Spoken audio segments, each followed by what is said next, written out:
This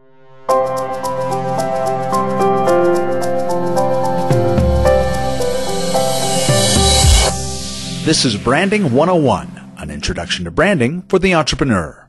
My name is Jay Arrett, and this is lecture number 1, What is a Brand? In this diagram, you see the marketing circle of life. These are the 4 essential spots of small business marketing. What this diagram illustrates is that all your marketing is connected, and that each of the 4 essential spots must be constructed in a particular order. It starts and ends with branding. Welcome to Branding 101. In this first lecture, we will introduce you to a brand. You'll learn what it is. You'll feel it, touch it, smell it. It's the very first step to an important journey through the marketing circle of life. It's the first step to building your marketing plan, and it's the first step to improving your business, making it more profitable, and ensuring a longer lifespan. So in this lecture, you'll learn exactly what a brand is, how to identify whether or not you or your competition has a brand, and you'll learn what it will take to brand your business. And it won't take you long to realize why we start with branding, why you need one, and why we will spend so much time on branding. Your brand will be your guide, your true north. The most fundamental rule of marketing is let your brand lead you. Okay, so in this lecture, we're going to explore what a brand is. Not just the definition, although we will do that, but we'll take a look at a brand from all angles so we can do a baseline check. Do you have a brand? And I just want to say that I hope you understand what branding is and what this branding course is. This is business building. This is not magic marketing dust. This is not 5 quick branding steps to massively double your business tomorrow.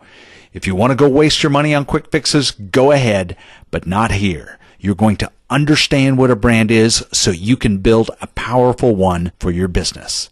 So let's get started. What is a brand? Well, it's a building block, or a building spot, if you will. A brand is a necessary building block, not just for your marketing plan, but for your business. The long-term strength of your business is dependent on the strength of your brand. But it's not just any building block, it's the building block. It's the cornerstone of your business. And once you lay that cornerstone of a building, for example, you can begin to lay all the other stones for that building. That's how it works for your marketing plan. Once you lay your brand cornerstone, you can lay all the other pieces, all the other building blocks of your marketing plan. And then you can build a marketing plan and a business that means something. So how does that work? Well, let me show you something. Some logos. Oreo Yum. Apple. Aflac. Disney. Starbucks. And the Marines. 6 very different companies, all selling very different things, and all of them with strong brands. But all of them also have something in common. As each logo flashed on the screen, you probably had some sort of reaction. It would be hard not to with the ones I picked. You had thoughts, feelings, maybe even memories pop into your head. Your mouth may have watered when I flashed the Oreo logo on the screen. Or you got a visual in your mind of twisting the 2 sides of the cookie apart. The desire for an iPad may have entered your mind with the Apple logo. You may have heard the ducks say, Aflac. Or you may have recalled a family trip with Disney. Starbucks may have made you think about some work you have to do. I do a lot of work at Starbucks. And pride may have filled your chest with a Marines logo. Now, a logo is not a brand, but it is the visual representation of one. And it's the placeholder in your mind for all the things about a brand that you just can't put your finger on. So let's look at the definition of a brand. A brand is a psychological, emotional relationship between a business and customers. If you have a brand, customers have thoughts, feelings, and opinions about your brand. In his best-selling book, Zag, marketer Marty Neumeier says a brand is a customer's gut feeling about a product, a service, or a company. The thing about being a brand, the thing that you're shooting for, is that people should have a gut feeling about your business. And when enough people have the same feeling about your business, you can say that you have a brand. Now, unfortunately, businesses tend to sell products and services rather than their brand. Remember Oreo? And so you're saying, Jay, I thought you said Oreo was a strong brand. It is, but the cookie is where you and the brand meet. The cookie is not the brand. See, this is Hydrox. It's the same thing. Looks mostly the same, but it's not an Oreo. In fact, some people are more loyal to Hydrox than they are to Oreo. Now back to the logos. Logos are not a brand either. They represent the thoughts, the feelings, and the opinions that the brand has created. A logo without a brand backstory means nothing. Don't believe me? Check out these 3 logos. What do they mean? Do you have any thoughts, feelings, opinions about them? These are logos from 3 local businesses in my hometown of Waco, Texas. Here's what they are. Did you guess them yet? Well, the first one is a business school. It's the Baylor Business School. The second one is a liquor store. Did you guess that one? The pink elephant. Get it? And the third one is a golf course. It kind of looks like a golf course logo, doesn't it? But you had no thoughts, feelings, opinions about those logos. A logo is not a brand. What is it? Okay, so we've told you what a brand is not. Let's get back to what it is and what exactly it will do for you. Remember, brands elicit thoughts, feelings, and opinions from customers and potential customers. What does that do for you? Well, let's use an example here. Let's just say there's a customer out there who wants to hire a limousine service for a special event. So they want to hire a limousine. What do? Well, the first thing they do is they begin the process of searching for a possible limousine service to hire a limousine. But which one? They don't know. They'll ask around. They'll check the yellow pages. They'll Google stuff. And what they will see is a vast, indistinguishable group of businesses. And this goes for almost any industry. I'm just using the limousines here as an example. So they'll look out there, and most of the limousine services or whatever you're selling will be making the same claims. Quality, price, service, beautiful cars, great service, great drivers, whatever limousines promise.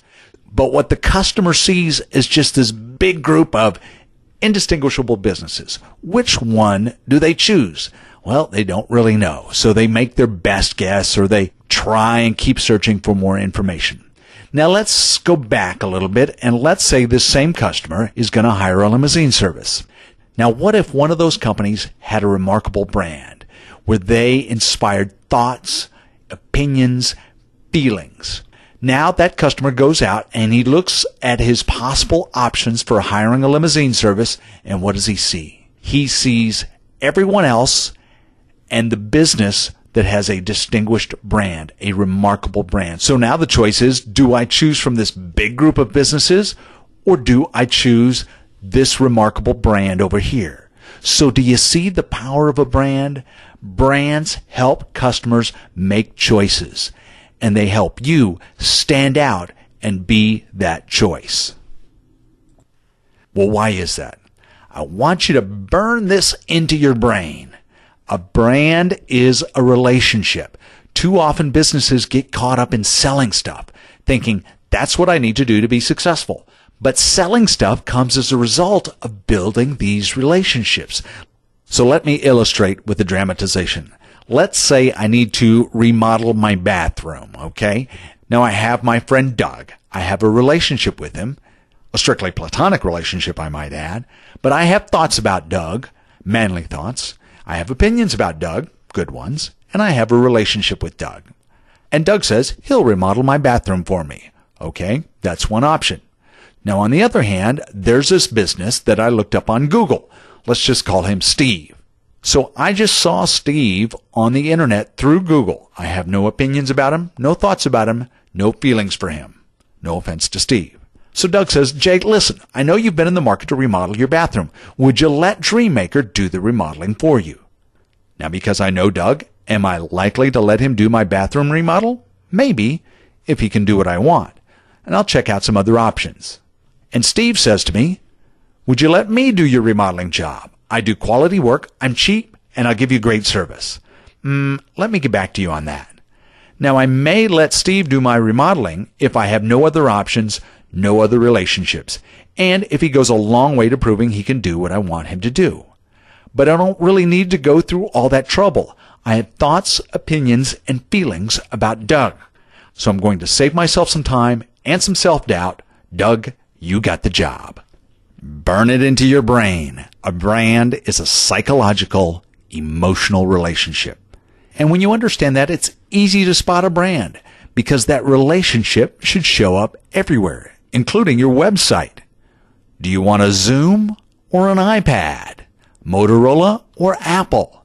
Sony, Dell, Amazon, they're all releasing their own tablet computers. All claim to be what? iPad killers. Nobody's making a Zoom killer.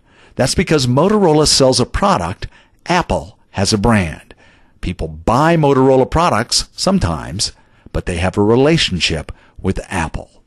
This is a local business in my hometown of Waco, probably the strongest brand in Waco. It's not the fanciest restaurant in town, doesn't have the best food. Shh, don't tell Sammy I said that. Not the cheapest food either. But George's has a relationship with the people of Waco. It's Waco's restaurant. Which brings up a point I need to address right now.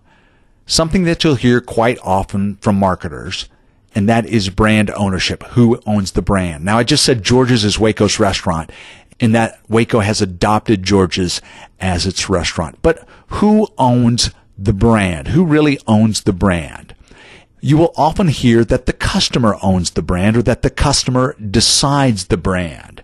Marketers will often say a brand is not what you say it is, it's what the customer says it is. That's true, but the part that gets left out is that you get to decide what the customer says it is, unless you don't.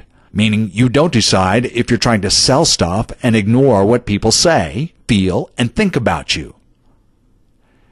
So in this course, I'm going to teach you how to take control of your brand, decide what people think about your brand, and achieve brand leadership.